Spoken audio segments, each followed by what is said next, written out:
हे नाथ, रात मुझे एक स्वप्न आया, इसे देखकर मुझे बहुत ही दुख हो रहा है।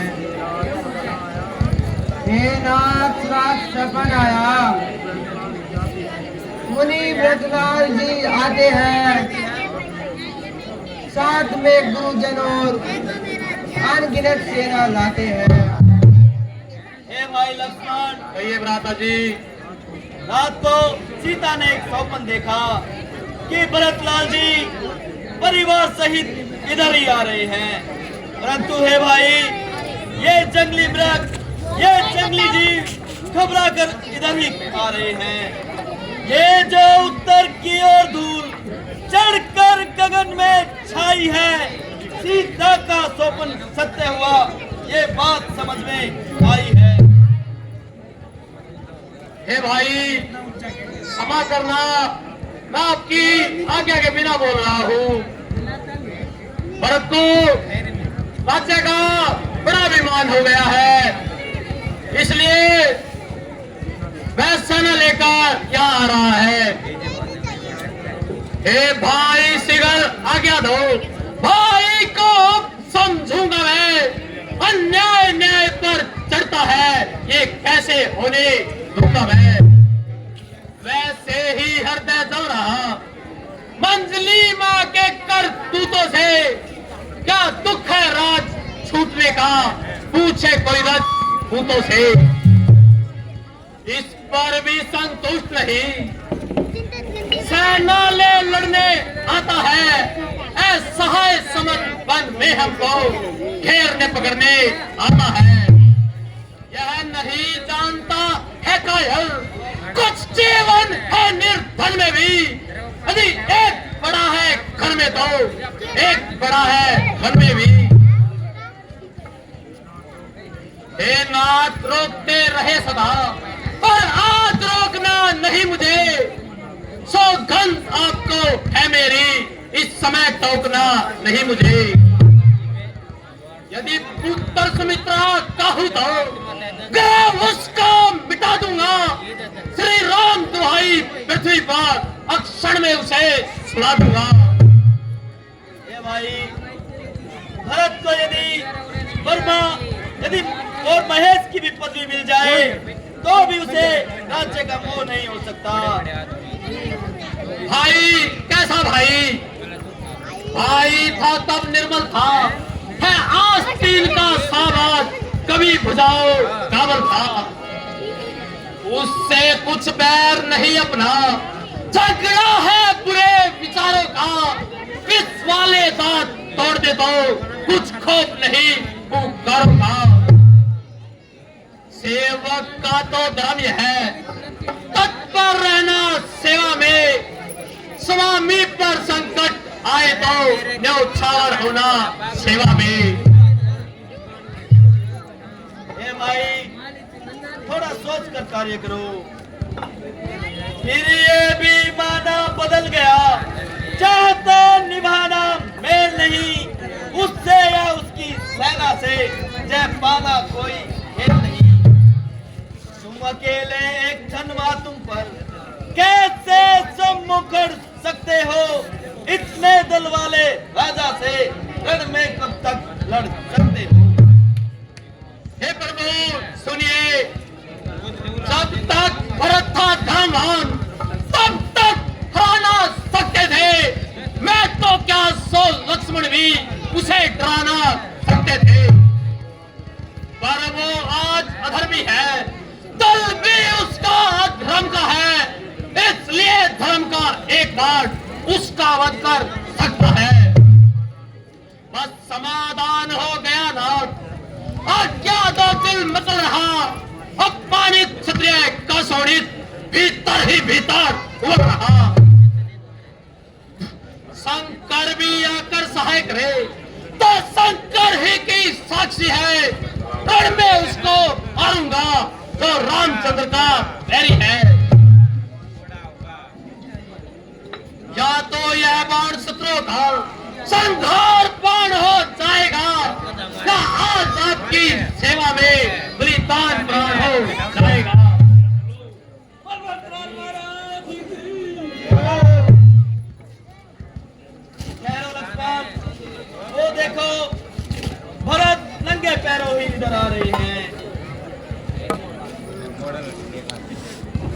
भी भेंटनाड़े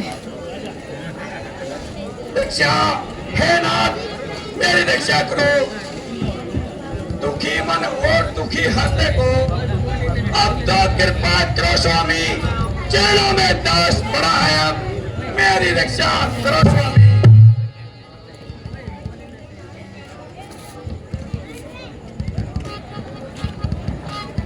दुखी क्यों इस तरह होते, धीरज तो धरो भाई, पड़ा है कष्ट क्या तुम पर, मुझे वर्णन करो भाई। दुखी होकर किस वास्ते जंगल में चले आए हो, बिलखते हो सिसकते हो, दुखी हो दिल मिलाए हो। अयोध्या को वहां किसके सहारे छोड़ आए हो, बुढ़ापे में पिताजी का सहारा तोड़ आए हो। हे नाथ, भरत से क्या अपराध हो गया है जो स्वामी मुझे छोड़कर वन को चले आए। आए नाथ क्यों छोड़ भरत को, क्या अपराध विचारा है, मैं दिन काटूं किस तरह, किसका मुझे सहारा है। रूठ चले प्रभु आप अवध से, सुख संतोष सिधारा है, बस लौट चलो आप प्रभु अवध को, सब आधार तुम्हारा है। भाई बाप इतने व्याकुल न हो, शांति से काम लो।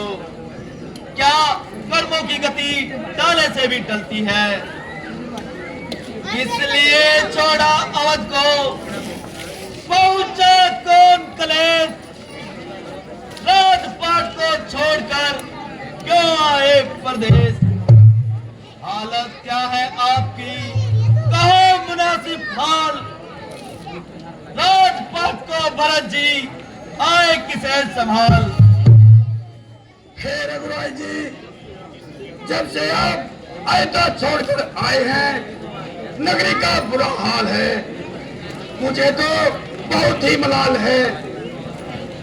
मेरी माता ने ही मुझे किए हैं छल कपट धोखे, किनारे हो गई जालिम, वो काटे रहा मैं वो के। हे भाई तुम चिंता न करो, मेरा किसी से कोई गिला नहीं, ये जो भी हुआ है ईश्वर की इच्छा से हुआ है। न तुम पर कोई गिला मेरा, मुझे तेरी कसम भाई, तेरी सुन सुन कर बातें हो गया सीना भस्म भाई। पिता की साफ आज्ञा थी, ईश्वर का हुक्म भाई, जो होना था सो हो गुजरा, ना उसका करो गम भाई। ये तो ठीक है प्रभु, परंतु आपके बिना मेरा गुजारा नहीं हो सकता। महाराज आपके वीरा ने प्रत्येक को दुखी बनाया है, इसलिए आपके दर्शनों के लिए सारा नगर ही उमड़ा है। तो क्या मुद्दावासी भी आए हैं?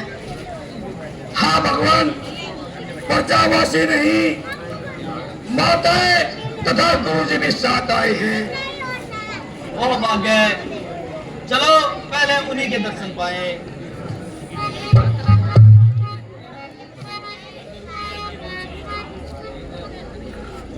गुरु जी के चरणों में राम का प्रणाम स्वीकार हो, तुम्हारा कल्याण हो। माता जी के चरणों में राम का प्रणाम स्वीकार हो। हे मातेश्वरी, अपने पुत्र को आशीर्वाद दीजिए और बीती हुई बातों का जरा भी ख्याल न कीजिए, इसमें आपका कोई भी दोष नहीं। क्या कहूँ बेटा राम, कुछ भी नहीं कहा जाता और ना ही चुप रहा जाता। हे माता, यदि कोई कुछ कहता है तो कहने दीजिए। हे माता, जिसके भरत जैसे पुत्र हो वो माता तो देवी भवानी है।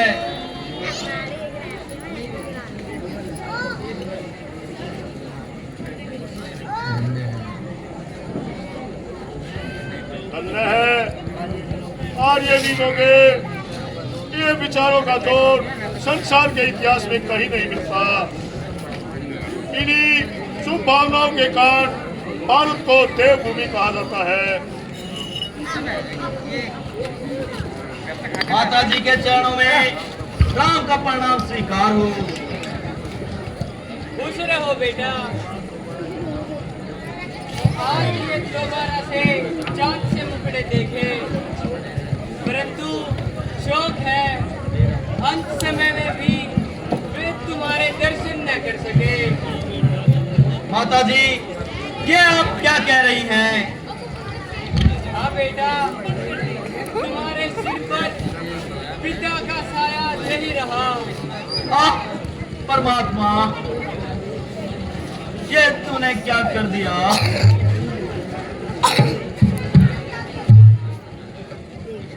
माता जी, पिताजी का स्वर्गवास कैसे हुआ?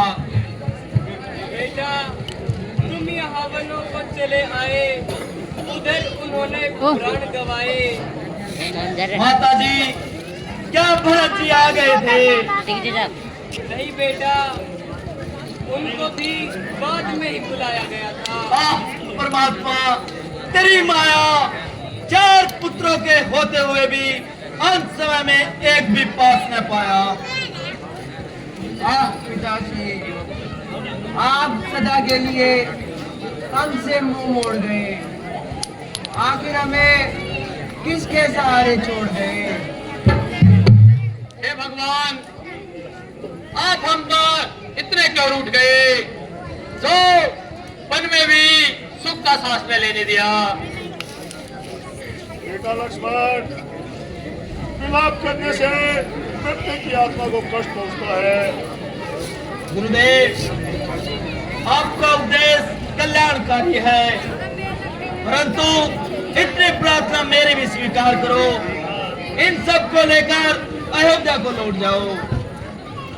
बेटा राम, मैंने भक्त को पहले ही बहुत समझाया है, लेकिन इसकी राम भक्ति के सामने मेरी एक न चली।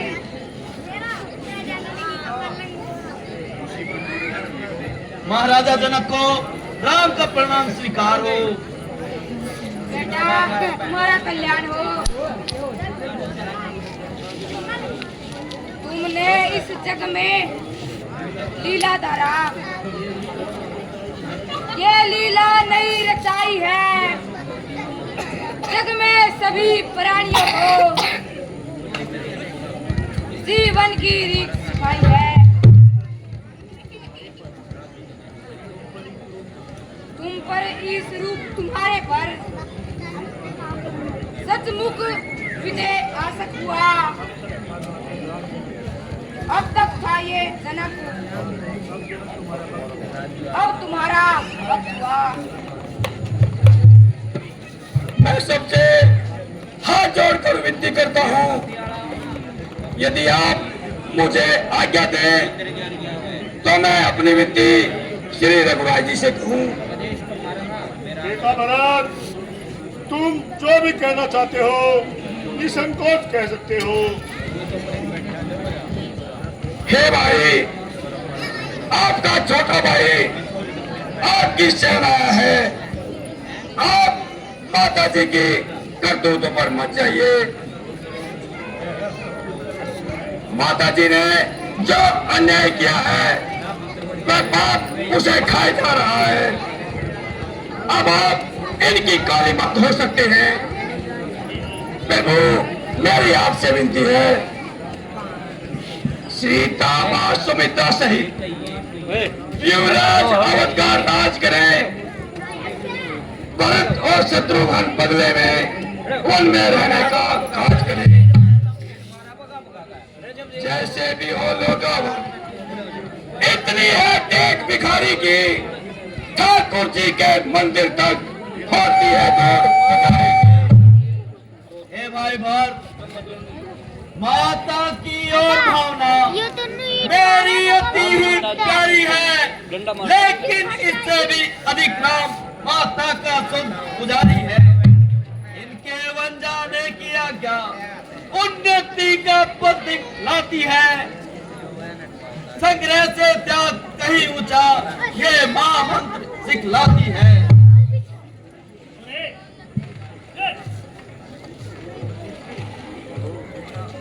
बेटा, तुम दोनों भाई इस विलाप को छोड़ो, ये सब कर्मों का लेख है। हमने स्वयं और जनक जी ने ये कई का मान करा है और अयोध्या के हित में कार्य करते हैं। ये कई का दोष अक्षमा करते हैं। मैं सबसे हाथ जोड़कर विनती करता हूँ, राज करो लौटो अवध, पकड़ो जन का हाथ, नहीं मिला इस प्रश्न का उत्तर कुछ रघुनाथ।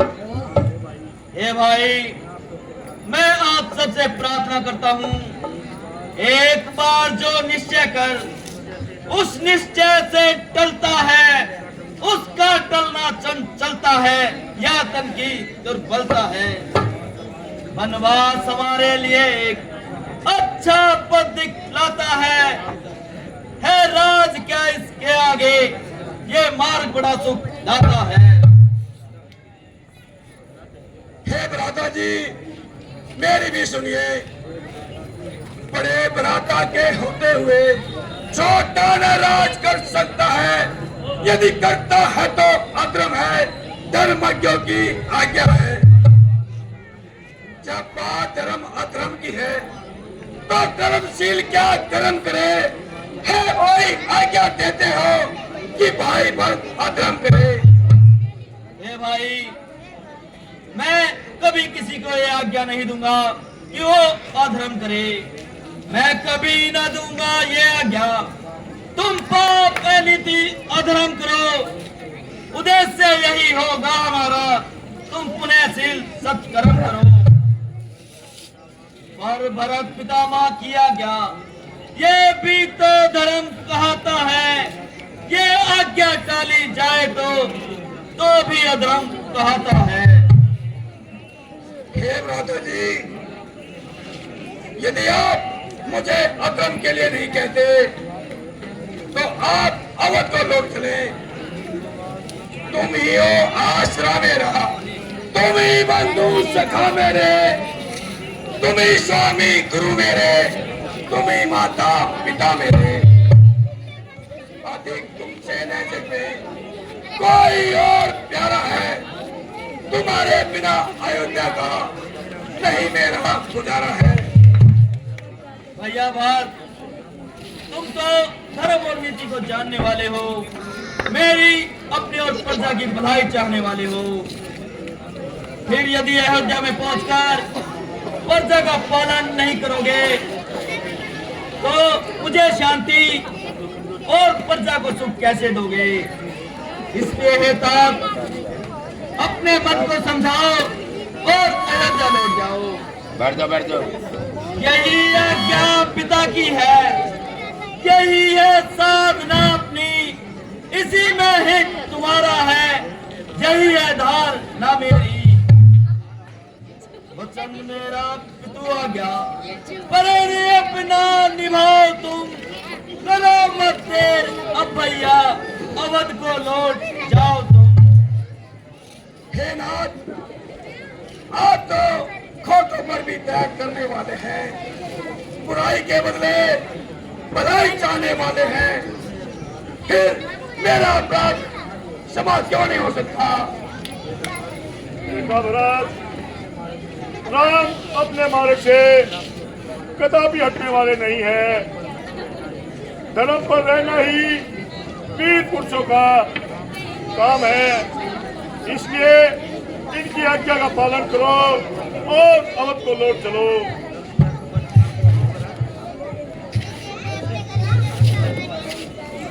रक्षक बनकर सुनो भरत, तब तक संभाल लेना तुम। रघुराई जब वापिस आए तो अधिकार इन्हें सौंप देना तुम। 14 वर्ष रहे यवन में, तुम भी रहो अयोध्या में। इनके प्रतिनिधि स्वरूप होकर करो राज्य की सेवा में। हाँ भैया भारत, अब तुम्हारे लिए लौट जाना ही उचित है। फिर 14 वर्ष की तो बात है, इसके बीत जाने पर मैं तुमसे फिर मिलूंगा। ये ना समझो राम को तुम बिन यहाँ आनंद है, क्या करे राम अपने धर्म का पाबंद है। लौट जाओ मानो कहा, भरत ये धरती विवश व्याकुल तुम बिन वचनबद्ध रघुवीर।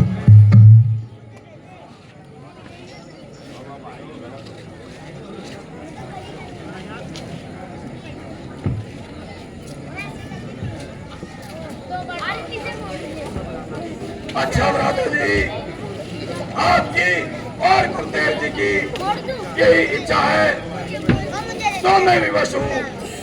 बच्चों को इतने कृपा तो करिए, आप मुझे प्रिंटर पर दीजिए, मैं इन्हें अयोध्या के राष्ट्रपति पर सजाऊंगा और गुरु जी की आज्ञा से राज्य कार्य चलाऊंगा और स्वयं सन्यासी का जीवन बिताऊंगा।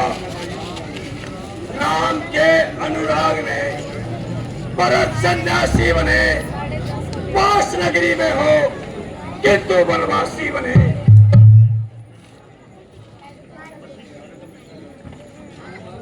धन्य है भरत, तुम्हें धन्य है। तुम दोनों भाई धर्म का अवतार हो। तुमको आज संसार को दिखा दिया, धर्म पालन के लिए राज्य का कोई मूल्य नहीं है।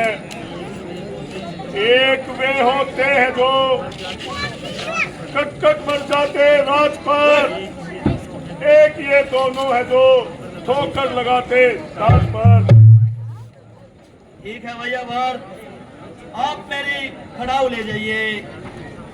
अच्छा प्रभु, आगे दीजिए, परंतु प्रभु इतना याद रखिए, अगर 14 वर्ष से एक दिन भी अधिक लगाओगे तो भरत को जीवित नहीं पाओगे।